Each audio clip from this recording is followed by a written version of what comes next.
Hello everybody, मैं doctor Ketan Shah. इस video में मैं आपको आर्सेनिक अल्ब जो होम्योपैथिक की दवाई है उसके बारे में डिस्कस करने जा रहा हूँ। आर्सेनिक अल्ब वो कोल्ड से लेके कैंसर तक, मतलब बहुत सारे डिजीज़ में वो वर्क करती है।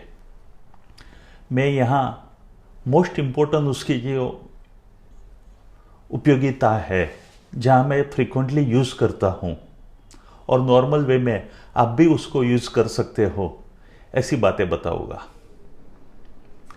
अभी घूमना फिरना बहुत बढ़ गया है।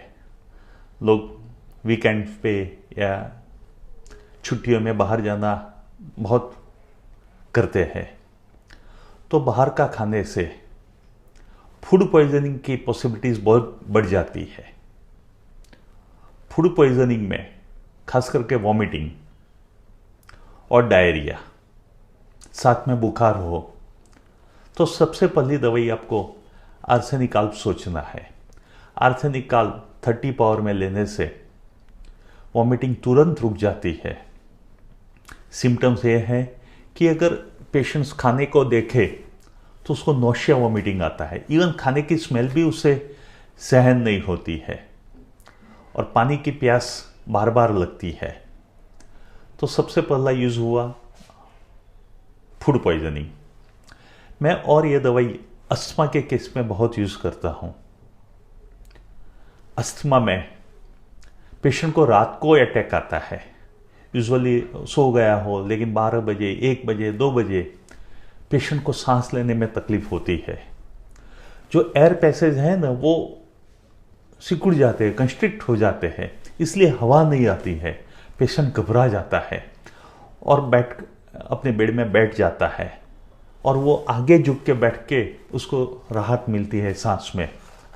तो फूड पॉइजनिंग के बाद अस्थमा के लिए भी ये बहुत अच्छी दवाई है, पर्टिकुलरली अस्थमा जो विंटर सीजन में होता है और छाती में कफ की आवाज़ आती है, उसमें ये दवाई काफ़ी यूज़फुल रहती है।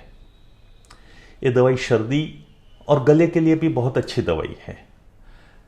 हे फीवर जिसको बोलते हैं, हे फीवर मतलब कोई एलर्जिक की वजह से नाक से पानी आना, आंख से पानी आना, गले में दर्द होना और बुखार जैसे सिम्टम्स होते हैं।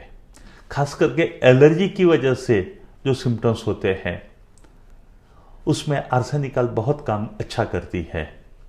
नाक से पतला पानी आता है, गले में दर्द होता है, पेशेंट बोलता है कि मैंने आज को ठंडा खा लिया, ठंडा पानी पी लिया, आइसक्रीम खा लिया और मेरा गला पेन होना शुरू हो गया है। जैसे मैं गर्म पानी पीता हूँ मुझे रिलीफ लगता है। और ये दवाई जो चिंता वाले पेशेंट है, एंग्शियस पीपल, एंग्जाइटी, जिसको छोटी छोटी बातों में चिंता होती है, अपने घर वो ऑफिस आए हैं लेकिन पता है कि उसके बेटे को बुखार है, 1-1 घंटे पे फ़ोन करके पूछेंगे कि बेटे को कैसा है। तो एंग्जाइटी, खुद की बीमारी के लिए भी बहुत एंग्शियस रहते हैं पेशेंट। कुछ थोड़ा भी होगा तो वो बेचैन हो जाएंगे, थोड़ी ही बीमारी में वो बड़ा बड़ा सोचेंगे, डॉक्टर्स को दिखाने जाएंगे, एक्सरे करवाएंगे, बार बार टेस्ट करवाएंगे। डॉक्टर को ना बोलते हुए भी उनको वो डर नहीं जाता है। तो रेस्टलेस पीपल और एंग्जाइटी, मुझे कुछ हो जाएगा, फियर ऑफ डिजीज़, खुद के लिए भी अपने फैमिली के लिए भी, इसमें मैं आर्सेनिक दवाई अच्छे से यूज़ करता हूँ और पेशेंट का डर चला जाता है। पेशेंट को मर जाने का डर लगता है कि मुझे ये हुआ है, अब मैं मर जाऊंगा, और उसकी वजह से वो पेशेंट काफ़ी रेस्टलेस हो जाता है, बेचैन हो जाता है, घबरा जाता है। तो आर्सेनिक बहुत अच्छी दवाई है। ये हुई नॉर्मल कोर्स में, आप भी यूज़ कर सकते हो, आप भी ये दवाई को लिए सोच सकते हो। यूजुअली गले के दर्द में, सांस में और फूड पॉइजनिंग में आप 30 पोटेंसी की दवाई रिपीट कर सकते हो। एंग्जाइटी वगैरह में के लिए मैं तो सजेस्ट करूँगा कि आप डॉक्टर को ही कंसल्ट करना, लेकिन उसमें बार बार रिपीट करने की ज़रूरत नहीं है। 200 पावर या 1000 पावर की एकाध दवाई, एकाध डोज लेने से उसमें आराम मिलता है। फिर कुछ समय तक वेट करो, ज़रूरत पड़े तो दूसरा डोज हम सोचेंगे। अब हम थोड़ा आर्सेनिक को डिटेल में सोचते हैं, डिटेल में डिस्कस करते हैं। जो स्टूडेंट्स के लिए या हॉबी प्रैक्टिशनर हैं उनके लिए यूज़फुल होगा। आर्सेनिक बर्निंग्स बहुत इंपॉर्टेंस है। It is good remedy for burning pain. कहीं पर भी शरीर में जलन हो तो आर्सेनिक आप सोच सकते हो। और बर्निंग का एक स्पेसिफिक सिम्टम्स ये है कि जो जलन होगी उसमें बेटर बाय वार्म, जलता है लेकिन वो गरम अप्लाई करेगा, गरम लेगा तो उसको अच्छा लगेगा।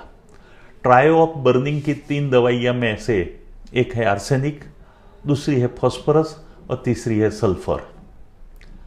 पेशेंट बहुत रेस्टलेस होता है, मतलब बहुत बेचैन होता है। वो एक जगह भी नहीं बैठेगा। उसको अगर सांस फूलने लगेगी तो एक चेयर में बैठेगा, फिर वो जाके सोफा पे बैठेगा, दूसरे रूम में जाके बैठेगा, आके फिर से लेट जाएगा, तो बेचैन रहता है। और एक बात है वीकनेस। पेशेंट काफ़ी वीक है। वो बीमारी में लगे कि बीमारी 101 भी नहीं है, फिर भी बीमार इतना लगेगा, उसमें वीकनेस इतनी आ जाएगी कि जैसे कि कई दिनों से वो बीमार है। तो वीकनेस या आर्सेनिक का सबसे बड़ा इंपॉर्टेंस पॉइंट है। आर्सेनिक पेशेंट को प्यास बार बार लगती है, थोड़ा पानी बार बार पिएगा।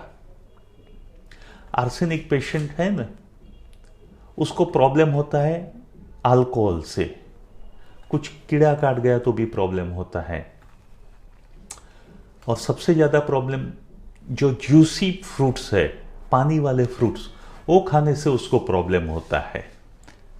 आर्सेनिक को ठंड ज़्यादा लगती है, उससे ठंड बर्दाश्त नहीं होती है, वो हमेशा कवर करना चाहेंगे। चीली पेशेंट है, जलन भी होगी तो उसको लगेगा कि मैं कुछ गरम में बैठूँ, गरम लगा के बैठूँ।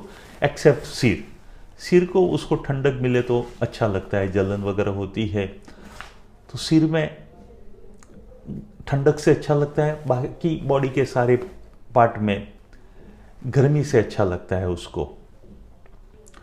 आर्सेनिक पेशेंट है ना, उसको सब बहुत, ये आपको बताऊं कि ये मिनरल्स किंगडम की मेडिसिन है, तो उसको सब कुछ नीट एंड क्लीन, एकदम साफ सुथरा ऑर्डर में चाहिए।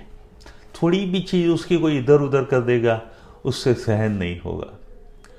ये पेशेंट एवराइज होता है, माइजर होता है, उसको अगर खर्च करने का आएगा ना तो वो सहन नहीं कर पाएगा। तो आर्सेनिक स्किन के लिए भी बहुत अच्छी दवाई है, पेट के लिए भी, पीरियड्स के लिए भी। कैंसर पेन में भी आर्सेनिक यूज होता है। इवन गैंग्रेन हो तो भी ये आर्सेनिक आप सोच सकते हो। तो बहुत लंबी दवाई है, बहुत काफ़ी डिजीज में पोलीक्रेस्ट होम्योपैथिक में बोलते हैं, लेकिन खास करके ये मसल्स को स्ट्रेंथ करता है, इसलिए अस्थमा जो लंग्स को अच्छा स्ट्रेंथन करता है, इसलिए अस्थमा में बेटर बाय बेंडिंग फॉरवर्ड, आगे झुक के वो बैठेगा तो उसको अच्छा लगेगा। फूड पॉइजनिंग, अगर बाहर का कुछ खा लिया तो आर्सेनिक और नक्सोमिका और फोडोफाइलम आप सोच सकते हो। लेकिन वॉमिटिंग हो और पानी की प्यास बार बार लगती हो, नौशिया और वॉमिटिंग हो, तो उसमें आप आर्सेनिक यूज कर सकते हैं। और डर वाले, एंग्जाइटी वाले, एंशियस पेशेंट में भी आप आर्सेनिक यूज कर सकते हो। ठीक है, आज इतना ही, और मैं फिर से बात करूंगा मेरे इस वीडियो में कुछ न कुछ होम्योपैथिक को रिलेटेड, कुछ न कुछ डिजीज को रिलेटेड हम बात करेंगे। आपको अच्छा लगे तो ज़रूर सब्सक्राइब करना, फॉरवर्ड भी करना। Thank you.